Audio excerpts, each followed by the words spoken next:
नमस्कार, आवाज इंडिया में आप सभी का स्वागत है। मैं हूं सीमा। मुंबई में मस्जिदों के लाउड स्पीकर को लेकर सियासत एक बार फिर से गर्मा गई है। समाजवादी पार्टी नेता अबू आसिम आजमी ने मुस्लिम प्रतिनिधि मंडल के साथ आज मुंबई पुलिस कमिश्नर से मुलाकात की। उन्होंने बकरीद तक मस्जिदों पर लगे लाउड स्पीकरों के खिलाफ कोई भी कार्रवाई न करने की अपील की। आजमी ने बीजेपी नेता किरीट सोमैया पर निशाना साधते हुए कहा कि उनके पास नफरत फैलाने के अलावा और कोई काम नहीं है। उनके दबाव में आकर पुलिस सिर्फ मस्जिदों पर कार्रवाई कर रही है, जबकि कानून सभी धर्मों के लिए समान होना चाहिए। अबू आसिम आजमी ने कहा है कि कुछ नेता सिर्फ भड़काऊ बयान देते हैं और सवाल किया है कि क्या लाउड स्पीकर सिर्फ मस्जिदों में ही बज रहे हैं। उन्होंने साफ किया कि अगर पुलिस ने कार्रवाई नहीं रोकी तो वो खुद उप मुख्यमंत्री एकनाथ शिंदे से मिलेंगे। विवाद नीतीश राणे के बयान पर भी भड़का, जहां उन्होंने वर्चुअल कुर्बानी की बात कही थी।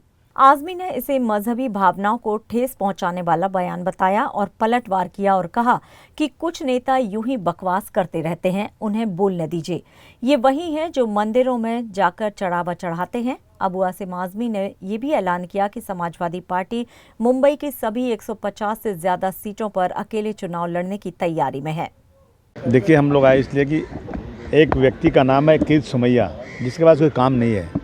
वो सिर्फ जो है ना नफ़रत फैलाने का एक दुकान खोल रखा है और वो जो है उनके दबाव में आकर के पुलिस ने एक कोर्ट का ऑर्डर है उसको इम्प्लीमेंट पुलिस कर रही है।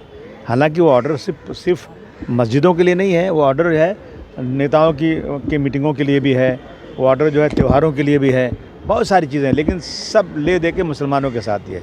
अभी हम लोगों ने बात किया आपसे, देखिए हम लोग इस तरह से हम लोग भोंगे उतारेंगे नहीं। उन्होंने कहा रुक जाओ, ये अब बकरीद हो जाती है, बकरीद हो जाएगी फिर एक बात करेंगे, हम सीएम साहब से फिर मिलेंगे।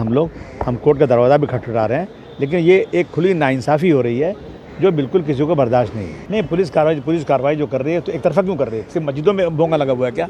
वहाँ जब किरीट सोमैया जाते हैं और किसी चीज़ का नाम उन्होंने लिया क्या कि भोंगे कहाँ लगते हैं? ओनली मस्जिद का भोंगा, मस्जिद का भोंगा। ये 2014 के बाद से ना मुसलमानों की जितनी चीज़ें हैं उन सब चीज़ों में कहीं न कहीं इंटरफियर करके उसको बंद करना है। अरे बोला ना मैंने आपको, हम सेकुलर लोग हैं, हम 150 सीट तो लड़ने वाले हैं, पक्का तैयारी कर रहे हैं पूरी चारों तरफ, और लड़ेंगे। अब की बार समाजवादी पार्टी 150 सीटों लड़ेगी और बहुत ज़्यादा सीटें चुन कर आएगी।